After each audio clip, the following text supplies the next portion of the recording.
So hello students, यहाँ पर हमको देखना है मैथ का बेहद ही महत्वपूर्ण कॉन्सेप्ट है हमारे सामने और हमारे जनरल लाइफ में भी इसका उपयोग होता है। और वो जो कॉन्सेप्ट है वो है हमारा परसेंटेज यानी कि प्रतिशत। तो बेसिकली अगर प्रतिशत के बारे में बात करेंगे तो क्या क्या देखने वाले हैं प्रॉपर, और थोड़ा सा उसके बारे में बात करते हैं। सबसे पहले तो हम जानेंगे कि प्रतिशत होता क्या है, देन उसको समझने के बाद ना हमको यह जान लेना है कि प्रतिशत का उपयोग हम लोग कहाँ करते हैं और किस प्रकार करते हैं, फिर प्रतिशत कैसे निकालते हैं, फिर अगर हमारे पास प्रतिशत दिया हुआ है तो उसको प्रतिशत से भिन्न में कैसे बदलते हैं, फिर भिन्न से प्रतिशत में कैसे बदलते हैं। 5 या 7 मिनट का वीडियो होगा और इस प्रॉपर वीडियो में इन सारी बातों को हम यहाँ पर डिस्कस करने वाले हैं और हर एक बात अगर तुम देखते हो तो निश्चित तौर पर समझ आने वाली है। आगे आ जाओ, देखते हैं। सबसे पहली बात जो है वो हमारे सामने है, ये प्रतिशत किस बला का नाम है या प्रतिशत कहते किसको है, आओ उसके बारे में हम लोग डिस्कस करते हैं। तो यहाँ पर अगर प्रतिशत की बात करें, प्रतिशत जिसको इंग्लिश में परसेंटेज बोलते हैं, और इसका जो चिन्ह होता है इस प्रकार से लिखा जाता है।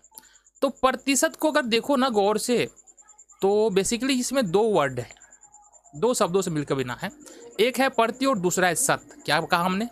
एक है हमारा प्रति और दूसरा है हमारा शत। तो इस प्रकार से प्रतिशत बनता है।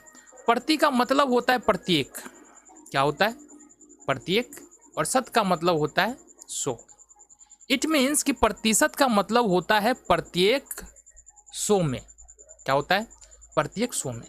अब देखो ये कॉन्सेप्ट जो है ना और भी ज़्यादा बेहतर तरीके से समझ में आएगा अगर हम इस उदाहरण से समझने की प्रयास करें। यहाँ पर किसी दुकानदार के पास सपोज 100 पंखे थे, 100 टेबल फैन थे, है ना।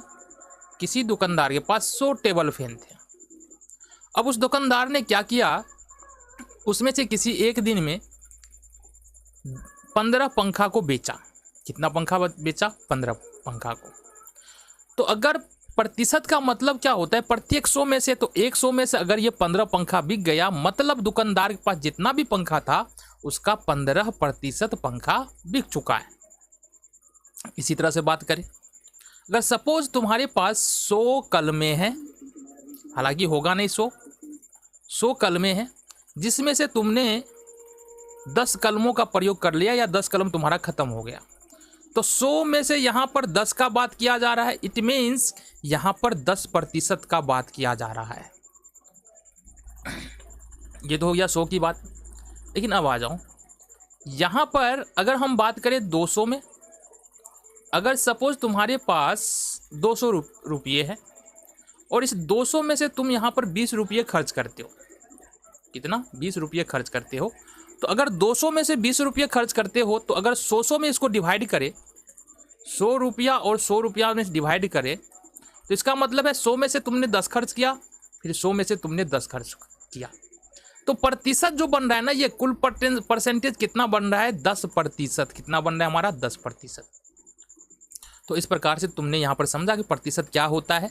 और जनरल लाइफ में हमारा ऐसे यही यूज है इसका, कि अगर जनरली हम बोलते हैं 5%, 10%, तो इसका मतलब तुमको समझ में आना चाहिए कि इसका कहने का मतलब क्या है। ठीक है, आ जाओ। अब सवाल उठता है प्रतिशत निकालते कैसे हैं, इसके बारे में हम बात करते हैं। ठीक है, इसके बारे में देखेंगे। यहाँ से आ जाओ। तो यहाँ से हमको देखना है प्रतिशत निकालते कैसे हैं, इसके बारे में देखते हैं। प्रतिशत निकालना, जैसे सपोज हमारे पास एक x है और x का हम y प्रतिशत निकालना चाहते हैं या y परसेंटेज निकालना चाहते हैं। तो यहाँ पर गौर से देखना, x को x लिख देंगे, का मतलब होता है गुना, तो इसको हम गुना कर देंगे। y में प्रतिशत लगा है तो y, और ये प्रतिशत लगने का मतलब है इसके नीचे में 100 आएगा। तो इस प्रकार से हम प्रतिशत निकाल सकते हैं। कहने का क्या मतलब है, फिर से उदाहरण लेंगे, समझ में आएगा। जैसे अगर 500 का अगर हम निकाले 30%, तो ये कितना होगा? हमने कहा बाबू 500 का 30%, 500 का 30%। तो अगर हम बात करें 500 का 30% कितना होगा, तो हमने कहा 500 का 500 होगा। का मतलब गुना होता है और 30 में परसेंटेज लगाए, मतलब ये 30/100 हो जाएगा। 00 से 00 कैंसिल, और यहाँ से हो गया हमारा 150। कितना हो गया? 150। इसी तरह से अगर बात करें हम दूसरे उदाहरण के बारे में, अगर हम तुमको बोले 250 का 10% कितना होगा, 250 का 250 हो जाएगा। का मतलब क्या होता है, हमने का गुना 10 का 10, और चूंकि परसेंटेज यहाँ पर लगा हुआ है तो इसका मतलब 10 के नीचे में डबल जीरो आ जाएगा 100। 1 जीरो से 1 जीरो कैंसिल, फिर 1 जीरो से 1 जीरो कैंसिल, ये हो गया हमारा 25। इट मीन्स कि यहाँ पर 250 का 10% कितना होगा, 25 यहाँ पर हमारा होने वाला है। देन हमको यहाँ पर क्या देखना है अब आगे, ये तो हमने समझा कि प्रतिशत कैसे निकालते हैं, बट आगे कुछ और भी बातें तो है जिसको हमको जानना है। अब सवाल उठता है प्रतिशत को भिन्न में कैसे बदलते हैं। तो यहाँ पर हमको देखना पड़ेगा प्रतिशत को भिन्न में बदलना, प्रतिशत को भिन्न में कैसे बदलते हैं बेसिकली। तो तुम्हारा क्वेश्चन होगा वो किस प्रकार का होगा, यहाँ पर हमको ये समझना है। आ जाओ जरा बात करें। सपोज अपने पास यहाँ पर दिया है x%, तो परसेंटेज का मतलब ही हमने बता रखा है, अगर x% है तो इसको लिखेंगे x, और परसेंटेज का मतलब नीचे में 100। बदल गया बाबू भिन्न में, और कुछ नहीं करना है। मतलब बेसिकली जिस भी संख्या को प्रतिशत में बदलना होता है उसमें हम 100 से भाग देते हैं। उदाहरण के लिए अगर हम मान लो 5 को अगर भिन्न 5% है, इसको भिन्न में बदलना चाह रहे हैं तो 5/100 हमको करना पड़ेगा। इसको सिंपलेस्ट फॉर्म में ले जाएंगे, 20×5 100, 1/20 हमारा उत्तर हो जाएगा। ठीक है, इसी तरह से नेक्स्ट उदाहरण देखते हैं दूसरे नंबर का। सपोज हमारे पास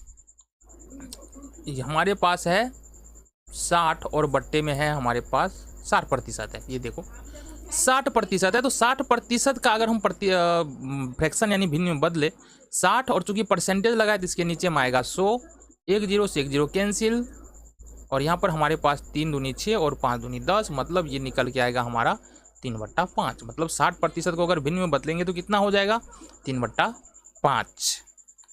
आगे देख ले, आगे हमने क्या बताया था, आगे हमने बताया था कि भिन्न को प्रतिशत में कैसे बदले,